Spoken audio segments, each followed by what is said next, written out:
बढ़ते हैं अब और बिग मार्केट वॉइसेस में अब हमारे साथ एएसके हेज सॉल्यूशंस के सीईओ वैभव सांघवी जुड़े हैं, जिनके पास फंड मैनेजमेंट में करीब 2 दशक का अनुभव है।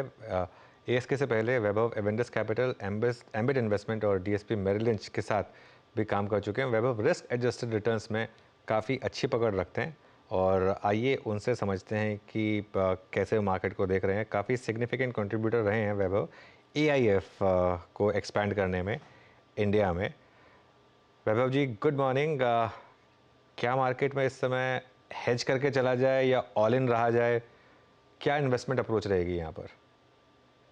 आई थिंक अनुज, जनरली अगर हम ऐसी सिचुएशन में बात करें जहाँ इवेंट रिस्क अपने सामने है, नॉट दैट कि जब रिस्क की हम बात करते हैं कि वो अकर होए, जब हम इंश्योरेंस खरीदते हैं generally it is just for the kind of an kind of expected events, right? So whenever we talk about portfolio, जब भी हम पोर्टफोलियो की बात करते हैं, रिटर्न की बात करते हैं, हम ऑलवेज रिस्क की भी बात करते हैं एट द सेम टाइम।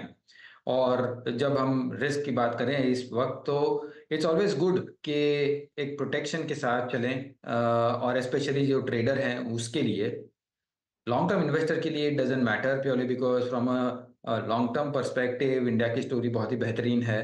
सो उसमें ज़्यादा इफेक्ट नहीं होना चाहिए, बट शॉर्टर टर्म वॉलेटिलिटी के हिसाब से as a trader one needs to get in with a protection kind of view.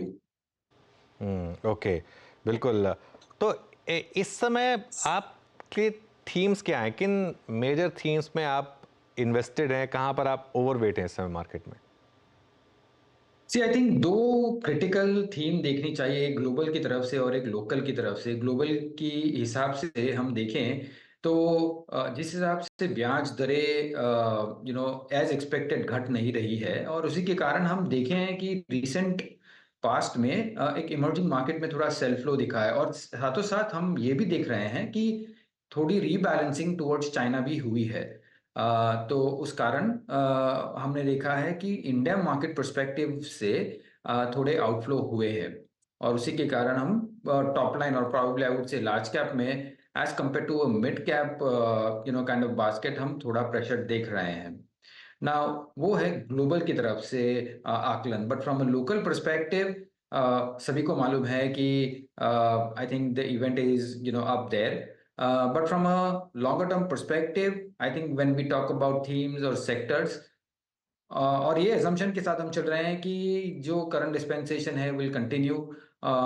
तो my sense is basically कि जो supply side का extra focus रहा है, अगर हम last 10 साल में भी देखें तो वो continued रहेगा हमारे हिसाब से।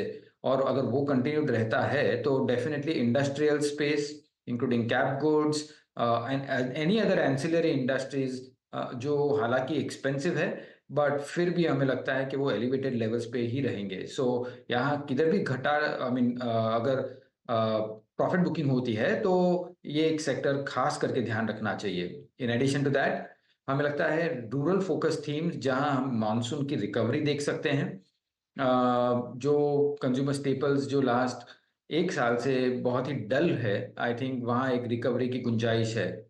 साथ ही साथ कंज्यूमर डिस्क्रेशनरी में ड्यूरेबल्स एक सेक्टर है जो हम देख रहे हैं, और लास्टली आईटी भी हम थोड़े पॉजिटिव हो रहे हैं यहाँ के लेवल पे। So all in all these are the sectors और थीम्स जो हम देख रहे हैं both from a global and local perspective. Vaibhav ji नमस्कार, वीरेंद्र भुल्लर स्टूडियो से। Specially I mean last week जो मेट की टिप्पणियाँ थी रिगार्डिंग मानसून और specially the second part of the monsoon, और जिसका एडवांसमेंट काफ़ी अच्छा होगा, सेकंड पार्ट ऑफ मानसून काफ़ी अच्छा रह सकता है because of I think La Nina conditions. आपने मानसून अगर ऐसा ही रहा एज पर द अगर मेट डिपार्टमेंट की टिप्पणियाँ, उस थीम को खेलने का कैसा मन है आपका? एफएमसीजी, रूरल की थीम, सडन स्टॉक्स या सडन स्पेस जो आपके जहन में आते हैं इस मद्देनजर? नहीं, of course Virendra, I think जिस हिसाब से मॉनसून के फोरकास्ट रहे हैं, और अगर हम जनरली रूरल फोकस की बात करते हैं तो दो प्रोमिनेंट जनरली सेक्टर्स आते हैं। वन इज टू व्हीलर्स आते हैं और दूसरा है एफएमसीजी जो कि कंज्यूमर स्टेपल्स आते हैं। अगर कंज्यूमर स्टेपल्स में थोड़ा रिस्क रिवॉर्ड बेटर है, प्योरली बिकॉज लास्ट 1 ईयर का काफी अंडर परफॉर्मेंस रहा है ये सेगमेंट में, और लास्ट क्वार्टर की अगर हम कंपनीज की कॉल भी कॉन्फ्रेंस कॉल्स भी देखते हैं तो मैनेजमेंट की कमेंट्री भी सजेस्ट करती है कि rural demand I think bottom out हो चुकी है। सो जो कंपनियां जहां अनऑर्गेनाइज्ड कंपटीशन ज़्यादा नहीं बढ़ रही है वो खास करके हम देख सकते हैं स्टेपल्स की यूनिवर्स में। और टू व्हीलर्स की जब बात करते हैं ऑफ कोर्स मंथली नंबर्स बेहतरीन आ रहे हैं, बट एक कैवियट है कि जिस हिसाब से मेटल प्राइसेस बढ़ रहे हैं और अगर कंपनियां मार्जिन्स को प्रोटेक्ट कर पा रही है तो आई थिंक ये भी सेगमेंट देख सकते हैं। बट केयरफुल अटेंशन के रॉ मटेरियल की प्राइसेस अगर बढ़ रहे हैं, अगर प्राइसेस बढ़ नहीं रही है फ्रॉम अ प्रोडक्ट परस्पेक्टिव, तो यहाँ अर्निंग फोरकास्ट में थोड़ा बदलाव हो सकता है गोइंग फॉरवर्ड।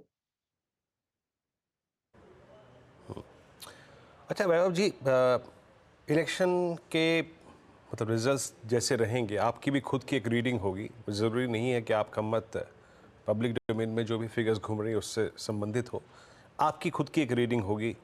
और इस सरकार के कार्यकाल में जो oil pricing, domestic oil pricing को लेकर इनकी पॉलिसी रही है, वो OMCs को बहुत, अगर आप देखें, फेवर कर रही थी। हमने सबसे स्वर्णिम युग देखा OMCs का इस दौर में। एंड सरप्राइजिंगली क्रूड का 81-82 की ट्रेजेक्ट्री में सस्टेन रहना तमाम जियोपॉलिटिकल टेंशन्स के बावजूद, आप OMCs को इस वक्त कैसे लेके चल रहे हैं? HPCL, BPCL, IOC को कैसे रीड कर रहे हैं इस वक्त? Virendra, I think the the best part, जैसे आपने कहा कि पॉलिसी में बहुत ही अच्छी कंसिस्टेंसी रही है और इसी के कारण जिस हिसाब से वैल्यू क्रिएशन हुआ है on this whole segment I think has been very phenomenal.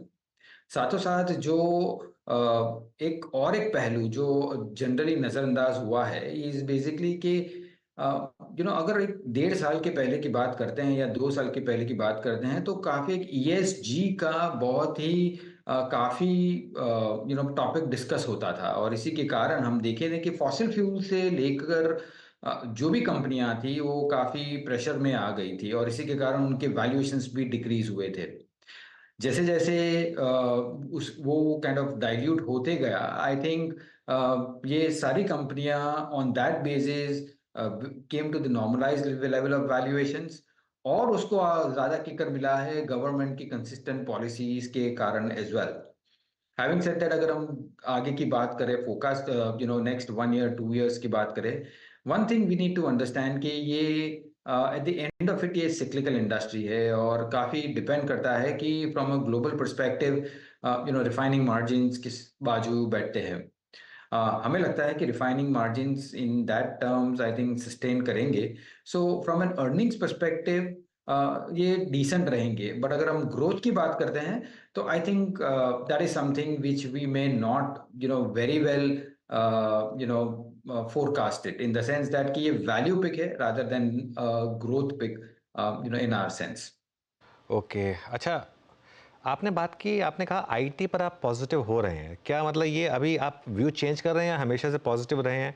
और अब जो यूएस में चल रहा है, एक तो रेट्स को लेकर थोड़ा-सा असमंजस है कि क्या होने वाला है और इस साल इलेक्शन भी हैं। तो ऐसे में आईटी पर ओवरऑल क्या व्यू रहेगा और with in IT large cap versus mid cap क्या अप्रोच रहेगी? जी, आई थिंक अनुज, हम देख रहे थे कि ओवर द लास्ट 1.5 years जो जिस हिसाब से प्रेशर थी आईटी डिस्क्रेशनरी डिमांड पर, हमें लगता है कि 1 या 2 क्वार्टर के अंदर I think it should get बॉटम्ड out in terms of the demand suppression. हमें लगता है कि आर्टिफिशियल इंटेलिजेंस आई थिंक जिस हिसाब का फियर था कि AI would kind of go and disrupt the business models, ये फिलहाल तो नहीं दिख रहा है। In fact it is adding the efficiencies of these companies, साथों साथ उनके ऑर्डर्स भी मिलने चालू हुए हैं। सो हमें लगता है कि कहीं ना कहीं यह 1 या 2 क्वार्टर्स के अंदर ये सेक्टर में हम बॉटम आउट देख सकते हैं, because on one hand demand stabilisation तो श्योर है, but from a valuations perspective as well ये रिलेटिवली चीप है as compare to the broader universe. और अगर हम फ्री कैश फ्लो यील्ड की बात करते हैं तो I think it is pretty attractive in that sense. So 1 quarter या 2 क्वार्टर का अगर पेशेंस हो तो frontliner IT companies or large cap IT companies is something one should may probably start with and then see how it subsequently goes.